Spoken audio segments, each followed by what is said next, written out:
And we're back at the desk now with Jen Flood, Michigan's budget director. So good to have you here, Jen. Thank you for having me. So folks watching at home, folks here at this conference may not even know that there is a lot of work going on right now in Lansing. We are in budget season. $80 billion proposed budget by the governor.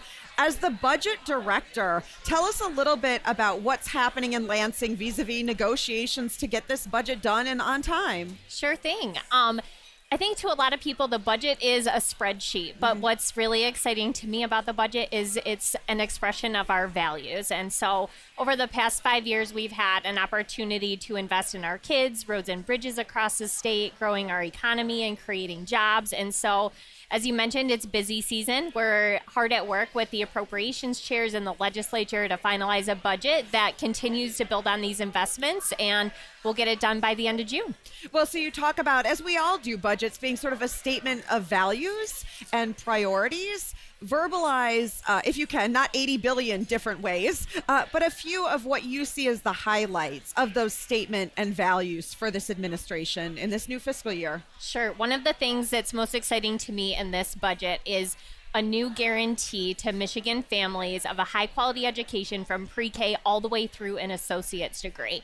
And over the past 5 years, we've started a lot of new programs. We've expanded pre-K. We created the Mackinac scholarship to help adults get a certificate or an associate's degree. And so we're now saying everyone has this guarantee of a high quality education, and that's going to save families money. It's great for businesses in our state who are looking for a talented workforce, and it's on top of an achievement scholarship that saves families $27,000 towards a bachelor's degree. So you have been in Lansing for years and years. You have seen this budget process play out, but we saw something that was absolutely historic over the past few years, which was federal COVID relief dollars. I mean, you and I have been in Lansing long enough to remember when we were talking about $2 billion budget deficits, and then all of a sudden we were talking about $9 billion surpluses. Yeah. But that money is gonna run out because there's only so much federal relief money vis-a-vis COVID.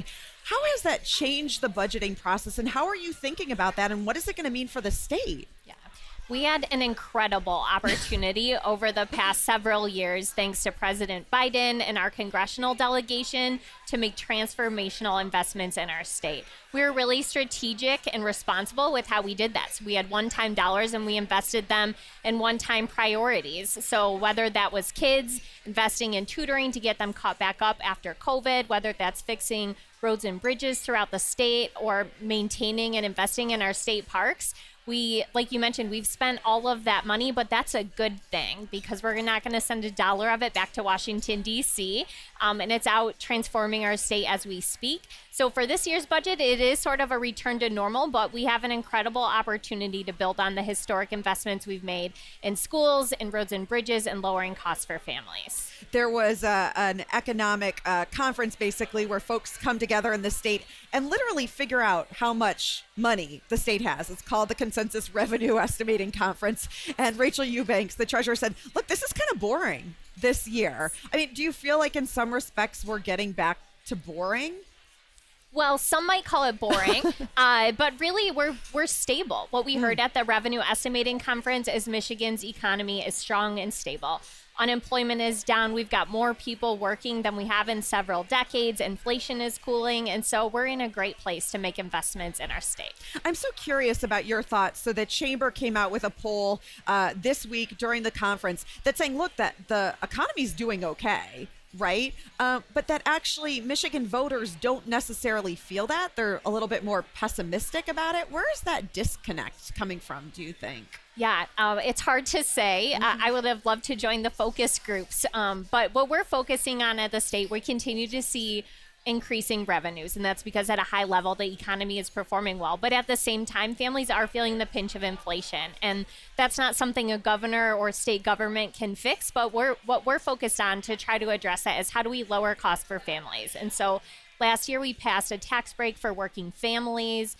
We passed a tax break for seniors. And this year, we're focused on expanding access to pre-K, which saves families $10,000 a year and bringing down the cost of higher education as well. So we're going to do what we can at the state level to make a difference. Okay, Jen, so we know the budget does not just happen in a vacuum. The governor doesn't just get to say, here's 80.7 billion, here's what I want. You've got Democrats in both the House and Senate that you've got to work with, and Republicans that you've absolutely got to work with to get some votes. In about 30 seconds, are you feeling like you're going to be able to get a bipartisan budget done in time? We've got a strong track record over the past 5 years of bipartisan budgets, and I know we'll get it done again this year. Okay, Jen Flood, Michigan's budget director, overseeing $80 billion in this new fiscal year. Thanks for the time.